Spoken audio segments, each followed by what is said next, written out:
Hey guys, first time, long time, and I love your show. Thanks. I'm a Met fan. Welcome. I'm a Met fan, and I feel bad about Garrett Cole's injury. I'm wondering if you guys saw Ken Rosenthal in The Athletic about a week ago. Wrote an article. He interviewed the Texas team physician, who I guess. The bigger picture is that I think IR, the pitchers going on the IR is more than doubled since 2010. And this guy is saying the problem is that people are throwing the you-know-what out of the ball.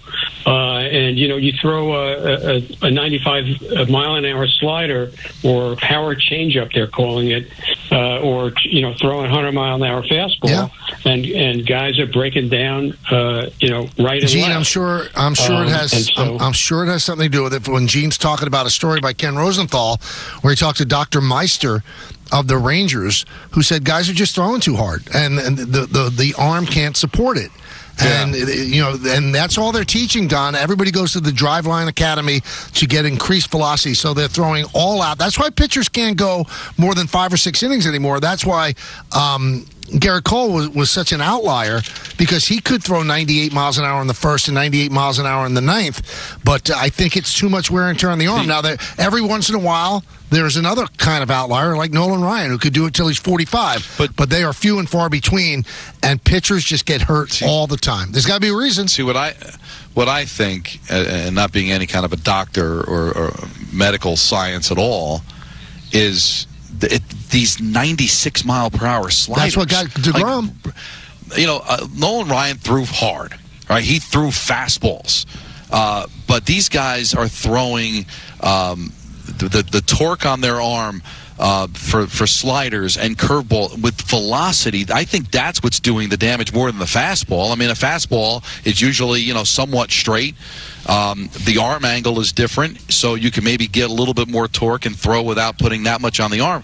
Michael, to be able to twist the arm for a slider or a curveball with that kind of velocity I think that's probably where the damage is coming we from. Had Steve and Sciarippa. These guys do not let up. We had Steve Sciarippa in the studio. He's a big baseball fan, so after his appearance, he said to me, "Why do the pitchers get hurt? And they never got hurt before."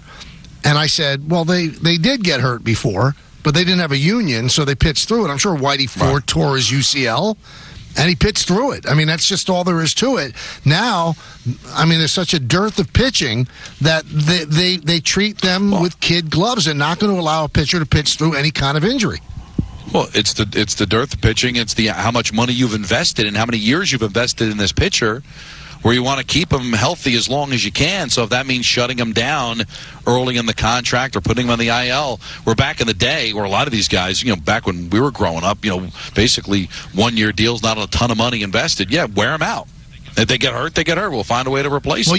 Guys didn't want to come out of the lineup because they wanted to be able to earn their next contract. But if I'm signed at $35 million a year for the next 7 years, that organization is going to treat that pitcher much differently. You bring this up all the time, and it's so true, Don. They can't stop throwing money at starting pitchers, and then all they do is make them go 5 innings.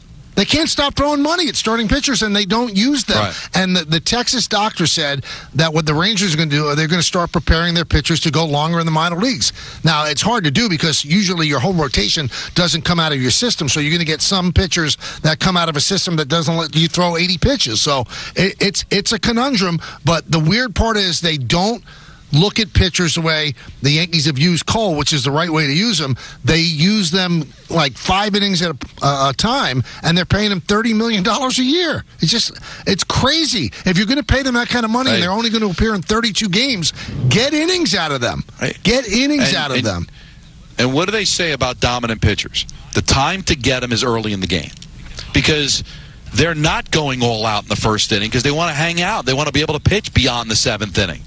But now there's a lot of guys that they're just throwing filthy from the get-go. That was DeGrom's problem. Yep. I'm going to give you 5-6 innings, and I'm going to throw with everything that I have for those 5-6 innings, and everything else be damned, and then he ends up getting himself hurt. Sometimes you got to lose the battle to win the war. Maybe you're hittable in the first inning because you'll be that much better in the 7th and 8th inning, and that much better in September and October. But these guys, they're all out every single pitch, and the body's just not meant to do that if you're a Don, pitcher. I don't know if you realize this, but Weezer is coming to Madison Square Garden on Wednesday, September 11th, for their Voyage to the Blue Planet Tour. ESPN New York has your chance to score tickets at ESPNNewYork.com or on the ESPN New York app. Just scroll down to contest and submit your entry. Brought to you by Live Nation. Tickets go on sale this Friday at 10 a.m. at Ticketmaster.com.